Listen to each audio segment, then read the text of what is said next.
Hello అండి. మీరెప్పుడైనా 3 రకాల పప్పులతో బజ్జీ అనేది ట్రై చేశారా? ట్రై చేయకపోతే నేను ప్రాసెస్ చెప్తాను. ఫాలో అయిపోండి. చాలా బావుంటుంది టేస్ట్ అనేది.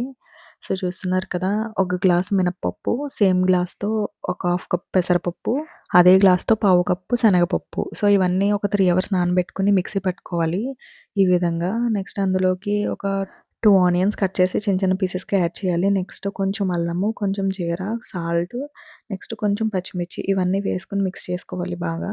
ఇవి పక్కన పెట్టుకున్న తర్వాత డీప్ ఫ్రైకి సరిపడా ఒక ప్యాన్‌లో ఆయిల్ పెట్టుకొని బాగా హీట్ అవ్వనివ్వాలండి ఆయిల్ అనేది. నెక్స్ట్ కొంచెం కొంచెంగా పిండి తీసుకుంటూ బజ్జీలా వేసుకొని ఫ్రై చేసుకోవడమే. మనం గరిటెతో తిప్పుతూ ఉండాలి.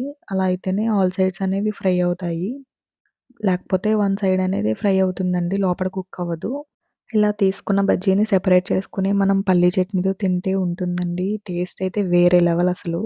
మీరు కూడా ట్రై చేసేయండి. మనం వేరే పప్పులు నానబెట్టి చేయడం కన్నా ఈ పప్పులతో టేస్ట్ అయితే చాలా బావుంటుంది.